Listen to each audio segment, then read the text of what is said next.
Well, Mark, Laura, we know across the country more than 120 million people are dealing with dangerous air quality today.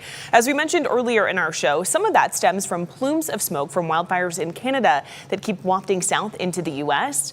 And as the wildfires continue to burn, the winds could change. We're looking at the potential for a wind shift later on this afternoon into this evening that could bring the poor air quality conditions back into the city of Toronto.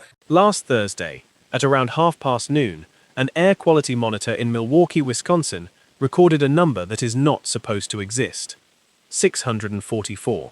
To understand why that number stopped scientists cold, you need to know how the scale works. The Air Quality Index, the AQI, runs from 0 to 500. The top category, the one printed in dark maroon, the one labeled hazardous, begins at 301.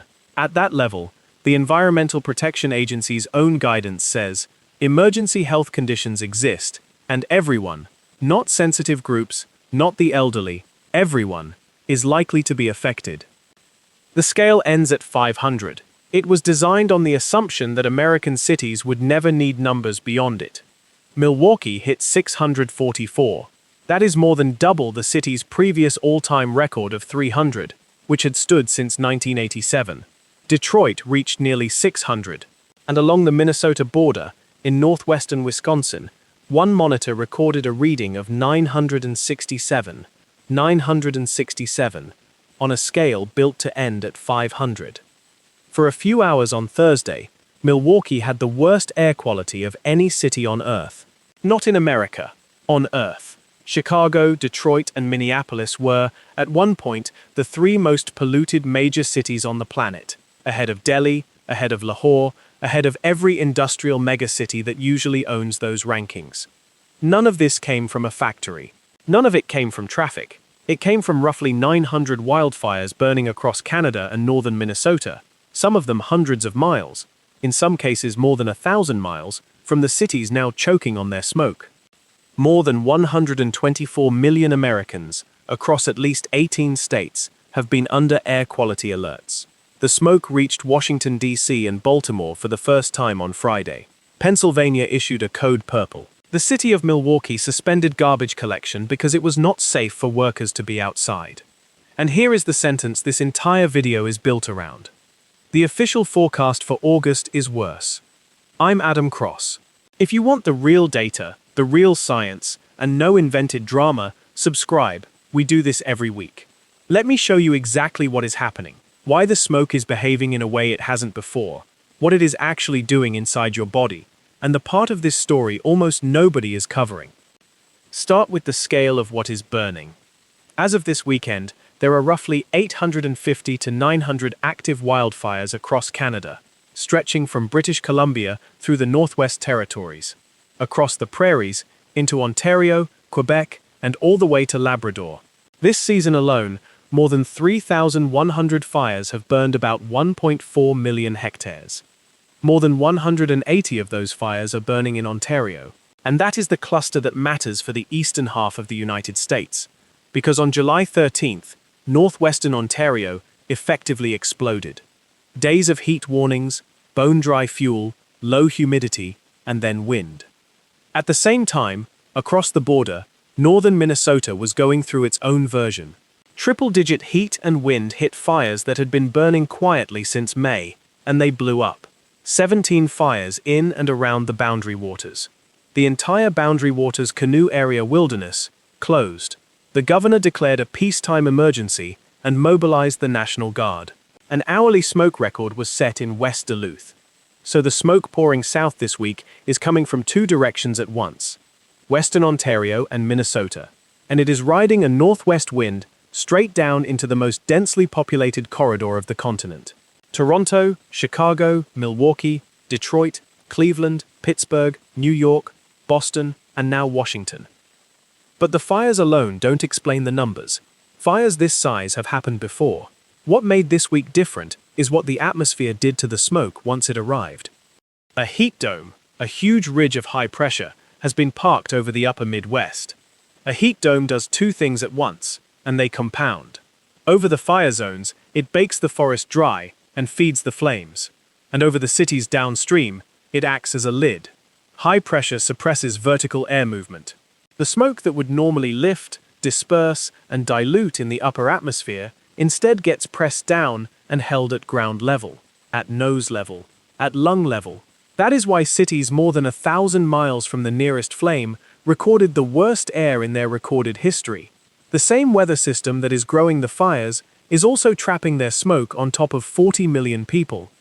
Now let me tell you what happened to one community inside the fire zone, because it is the part of this story that deserves more attention than it is getting.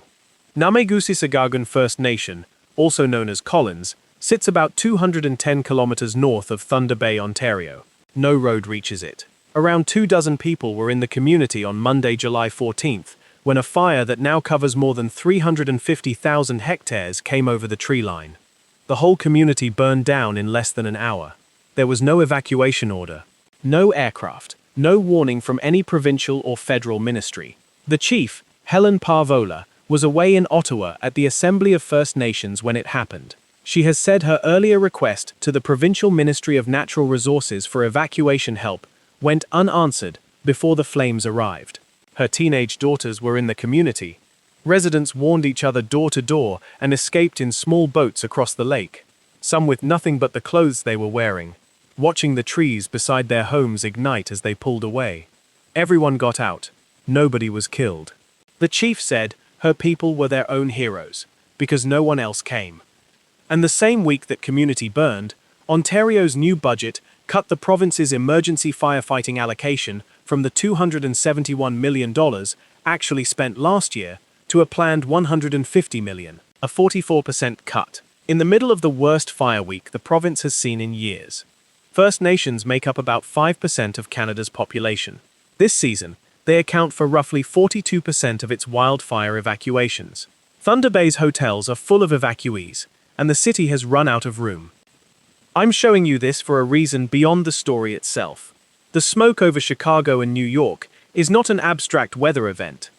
Every plume on the satellite map starts somewhere, and at the start of one of them is a community that no longer exists. Now, the part almost nobody covering this is telling you what that smoke actually is and what it does inside you. Wildfire smoke's dangerous component is called PM 2.5, particulate matter smaller than 2.5 microns. For scale, a human hair is about 30 times wider. These particles are small enough that your nose, your throat, the entire filtration system your body evolved cannot stop them. They travel to the deepest part of the lungs, and the smallest of them cross directly into the bloodstream. And once they are in the blood, this stops being a lung story. The American Heart Association classifies PM 2.5 as a modifiable risk factor for cardiovascular disease, heart attack, stroke, heart failure, arrhythmia. The mechanism is inflammation. The particles inflame blood vessels and destabilize the plaques lining artery walls. A destabilized plaque is what ruptures and causes a heart attack. The numbers on this are not vague. During Australia's wildfire seasons, researchers found that a modest rise in PM 2.5 over 2 days was associated with a nearly 7% increase in out-of-hospital cardiac arrests. A study of almost 25 million older Americans, published with nearly 3 million strokes in the data, found that wildfire smoke particles were associated with roughly twice the stroke risk of ordinary urban pollution particles, microgram for microgram. Globally, smoke from landscape fires is associated with more than 675,000 deaths a year, most of them cardiovascular, not respiratory. Breathing the air in the worst-hit cities this week has been compared to smoking 5 to 10 cigarettes a day, except a smoker chooses. 65-year-olds with heart conditions, pregnant women, newborns, asthmatic kids, everyone in the plume is smoking those cigarettes, and nobody asked them. And this is why the death toll from an event like this never makes the news. Nobody's death certificate says smoke. It says heart attack. It says stroke. The toll arrives quietly, statistically, in hospital admissions data weeks and months later. The most dangerous thing about this disaster is that it does not look like one. If this feels familiar, it should, and the comparison is the most important measurement we have. June 2023. The sky over Manhattan turned the color of a furnace. The Statue of Liberty disappeared. A video shot from a New York apartment, a towel jammed under the door, nothing but orange outside the glass, was watched 38 million times. City officials said the air had not been that bad since the 1960s. New York, for a day, had the worst air quality of any city on Earth, and that event became the reference point. The once-in-a-generation smoke day. Here is what the record actually shows since. Milwaukee's AQI in that famous 2023 event, about 250. In 2024, smoke pushed it to around 150. In 2025, about 175. This week, 644. That is not a fluctuation. That is a staircase. Before 2023, Milwaukee had not recorded an AQI above 200 in at least 13 years of monitoring. It has now had a smoke event every single summer for 4 consecutive years, and this year's reading more than doubled the all-time record. The once-in-a-generation event is running on an annual schedule, and the peaks are climbing. The reason is upstream and structural. Canada's fire seasons are starting earlier, running longer, and burning hotter. Fires now smolder through the winter under the snow. Fire scientists call them zombie fires, and reignite in spring.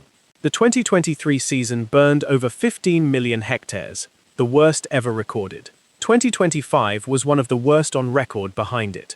The forest is drier, the lightning keeps coming, and the smoke those fires make has to go somewhere. Increasingly, where it goes is south.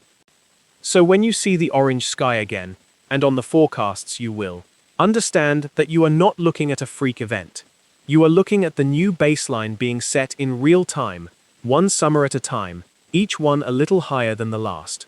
Let me kill 2 bad ideas before they attach themselves to this. First, this is not arson as a grand conspiracy, and it is not anybody's space laser. The Minnesota fires were overwhelmingly started by lightning. Canadian officials attribute this season to heat, drought, and dry fuel. Individual fires are investigated, as they always are, but 900 simultaneous fires across 5,000 kilometers of forest is a climate and weather pattern, not a plot. Second, this is not the new permanent daily reality where the air never clears. Smoke events come in waves, riding fronts and wind shifts. This weekend, showers and a cold front are cleaning the air across parts of the Northeast, even as a fresh round pushes across Wisconsin. The honest framing is not that the sky is permanently orange, it is that the waves keep coming. 2023, 2024, 2025, and now the worst readings yet in 2026. And each summer, the peaks are higher. Which brings us to the forecast, and the reason this story does not resolve. Canada's own federal outlook and the joint North American Fire Assessment points to above-average temperatures across much of the country through August, with continued dry conditions in exactly the wrong places. Manitoba and northwestern Ontario, the region feeding the current plume. And in August, southern interior British Columbia gets added to the higher-than-normal fire danger map. Fire scientists are watching a ridge building over western Canada with the potential for major lightning activity across BC, northern Alberta, and the Northwest Territories. Thousands of potential new ignitions in forests that are already primed. The peak of this is not behind us. On the official forecasts, it is ahead. So what do you actually do? Because unlike an earthquake, this hazard gives you hours of warning and real moves that work. Know your number. Not the weather.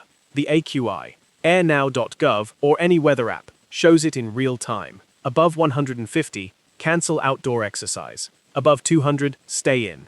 Above 300, treat outside as somewhere you go only when you must.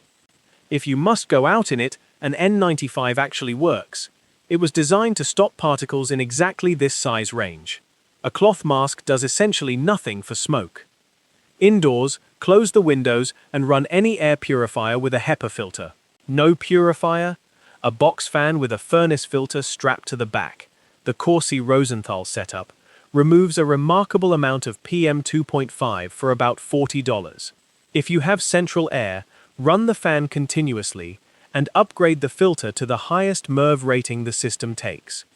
And the one that matters most, check on the people the statistics are actually about. The cardiac arrests in the data are overwhelmingly older people, many of them alone, most of them with no idea that the haze outside is a cardiovascular event. A phone call to an elderly parent or neighbor, close your windows, skip the errands today, this clears in a day or two, is genuinely the highest value thing anyone watching this can do this week. The fires are in Canada. The smoke is in your lungs. And the forecast says the machine producing it runs hotter next month than this one. The sky will turn blue again in a few days. The particles that entered 100 million bloodstreams this week are already doing their work. And the season is not even half over. If you got something out of this, subscribe. This is what we do here every week. And leave a comment. What did the sky look like where you are this week? And what was your AQI at its worst? I read every one, and the map you build in the comments is better than anything the news shows. Share this with someone in the Midwest or Northeast, especially someone older, especially someone who thinks haze is just haze. Thanks for watching, and I'll see you in the next one.